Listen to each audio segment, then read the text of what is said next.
Hello everybody, my name is Nick and you're watching for the Leet unboxing video for the Fuji's X-H1.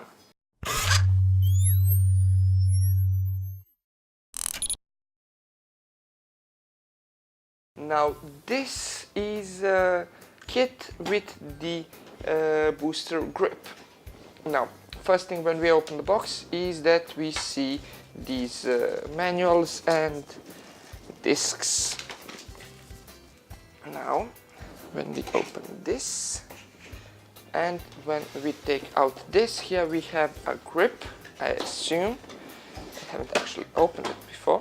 Yes, here we have a power charger cable and here we have an actual charger, charger brick actually, and here we have two additional batteries. Yes, and here we have a battery grip. Now, nice thing with this battery grip is that when you are using it, for instance for video, the camera actually cycles between three batteries, two in the grip and one in the body.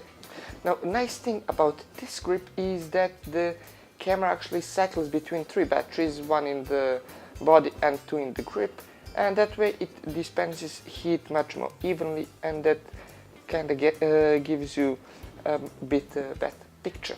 Here we have just a bit of plastic. Okay, now here is the actual body. As you can see, it's much more SLR-like. You have a bit bigger grip. Let me just check.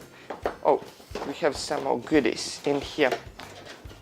Yeah, we have a strap, cable, battery charger, additional battery. You have, this is for the USB connector. Here is the flash that we get with it, and that's about it.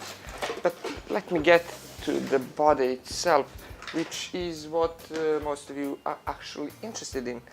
Now, this body reminds me quite a lot about the SLR or DSLR basically, because you do have a much deeper grip here, groove actually, so you can hold it much more easily. It's a bit bigger than the regular mirrorless cameras basically, and that's what makes it quite a bit better. Now when we want to mount the grip, you just remove the cap and you remove this plastic piece here, and it just slides into place. You obviously have to adjust it here. Now it's very easy to mount and dismount, and as you can see it here, now it reminds me quite a bit more to the flagship Canon and Nikon cameras, for instance. It's ergonomically much better to hold, and with the grip you do get a few more additional goodies, but let me get to it later. Let's first go over the specifications of this camera. Now this camera has a 24 megapixel X-Trans APS-C sensor that's similar to the later model, but what is a big improvement overall is more in the body, and we'll get to it later. Now this has a 5-axis in-body stabilization rated to 5 EV. That's one of the major improvements, and something that I remember Fuji saying that it's impossible to be done, but apparently they did the impossible. Then we have 3.69 megapixel OLED viewfinder. That's really good. You have a touchscreen that's 2-axis tilt touchscreen. As you could see, I could tilt it like this, or I could just press this button and tilt it like this. This is very good when shooting in portrait mode.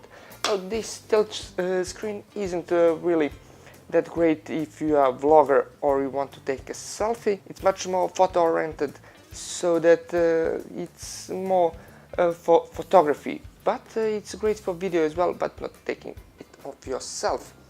Now this can do DCI and UHD 4K capable video at 200 megabits per second, and it can shoot Full HD at 120 FPS highest or even 100 FPS, so you could do quite a bit of slow motion video. It has internal F-Log and it has 24-bit audio. It's capable of 24-bit audio. Now, when it comes to the video, it has internal mode that's kinda a film simulator, basically. Simulator mode, so that it will be much more flat and you could do a lot more in the post-production. Now you will notice that this is turned off and this screen is actually still working. That's because this screen is not really using that much power or at all, basically, so it's pretty neat thing. You can switch it between two modes, basically, whether you want black letters with white background or vice versa. That's really nice, but when you are switching it to video mode, this just gets much more useful, because then you know exactly what frame rate, what ISO, basically all of the things that you want to know, you have it right here, and it's really easy to use. Well, this camera has 14 FPS with the electronic shutter. You have 11 FPS with the mechanical shutter when turning the boost mode on. Now you do have all of the joysticks, well, the joystick and a dial on the grip as well as on the body, and you do have basically all of the major buttons and switches. Now you can turn it on and off, this button basically, just like with the DSLRs. It's exactly the same, and you have one dial here as well. This is really nice, because if you're just shooting in this mode, you don't need just bump your camera and turn it off. Now this has various of silent running modes. You could, except obviously using the only electronic shutter when it's, well, basically totally silent, you could have the beginning of the exposure start with the electronic shutter and then end it with the mechanical shutter. That's one really neat feature. And when you go over the 800 of a second, it just uses solely the mechanical shutter, so that you don't have that rolling shutter, which is common with the mirrorless cameras. And yeah, this is a great competition to Panasonic's video. Only way that Panasonic is actually better than this camera is that it has 10-bit video.